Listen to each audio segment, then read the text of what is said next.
partai di bonsai dan dia mendirikan Partai Uni Demokrasi. Ya, 3 bulan kemudian diikuti oleh anak-anak muda yang namanya PRD. ya. Yang ketuanya sekarang saya kira Udah jadi bandit. sepertinya menjadi ajudan di atas sistem kekuasaan yang ada ya. Yang menulis buku anak-anak revolusi. Dulu marah saya komentari itu, kok bukunya nggak ada tentang revolusi, judulnya saja. Dia marah-marah sama saya, Anda mendukung orang yang ada dan sebagainya. Nah, ini adalah problem dari demokrasi kita. Lalu bagaimana kita ingin melihat kenyataan hari ini? Kita tidak bisa berharap demokrasi itu, kalau kata kemarin sudah saya ulang, demokrasi kita itu meniru demokrasi Amerika. Ada kurang ya mic-nya? Jadi demokrasi, ada kritik Said Ali Khamenei yang sudah dibunuh oleh Amerika itu, dia melakukan kritik keras terhadap demokrasi Amerika. Kata dia, demokrasi Amerika itu dikendalikan oleh partai politik. Partai politik itu dikendalikan oleh para pemilik modal dan orang-orang kaya. Nah, orang-orang kaya di Senat Amerika itu rata-rata Yahudi pro-Zionis. Maka jangan pernah Anda berharap ada presiden terpilih dari Demokrat atau Republik yang berpihak kepada ini. Harapan satu-satu mungkin sekarang orang menyandarkan kepada Zohran Mandani, ya, yang sosialis dan sebagainya. Kita lihat aja. Tapi kalau demokrasi Amerika tetap dikendalikan oleh partai politik dikendalikan oleh orang-orang kaya dan para pemilik modal, jangan pernah lahir kebijakan politik yang tidak menguntungkan para pemilik modal. Nah, Indonesia mengikuti demokrasi itu. Demokrasi kita dikendalikan partai politik kita dikendalikan oleh orang-orang kaya dan pemilik modal. Ini nggak bisa jadi caleg, nggak ada duitnya. Kita semua di sini. Hanya siapa? Anda lihat saja sejarah partai-partai yang berkecambah pasca reformasi. Yang mediocre, ada yang gagal seperti HT, ya, OSO, ya, dan sebagainya, itu pemilik modal dan orang-orang kaya. Ente juga gagal. Saya nggak pernah jadi caleg saya. Bukan, wali kota. Oh, wali kota. Kalau wali kota, kayak saya tidak mau tes saja. Secara empiris bisakah kita direkrut mendaftar dalam sistem demokrasi? Eksperimen secara empiris, karena kita tidak mau masuk dalam teori konspirasi, Firman Suri, Iluminasi itu konspirasi. Kita harus berpijak pada realitas, nggak bisa.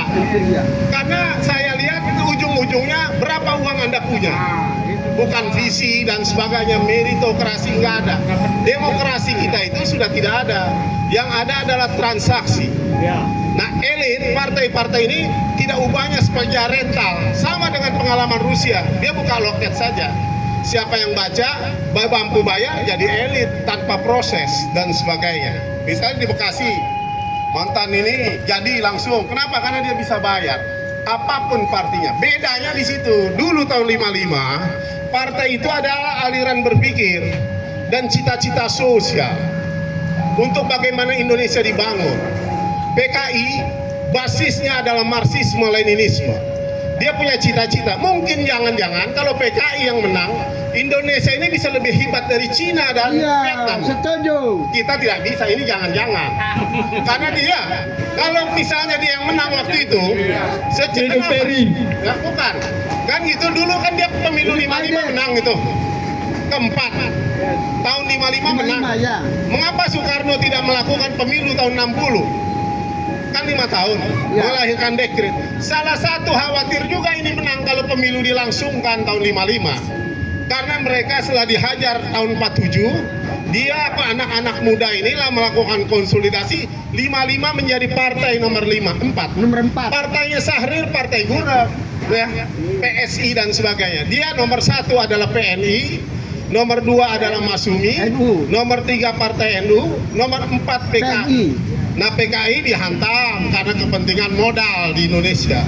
Tahun 65, itulah sebenarnya mulainya semua sumber daya alam kita, kekuatan kita dikuras. Nah, Orde Baru melahirkan 2 undang-undang.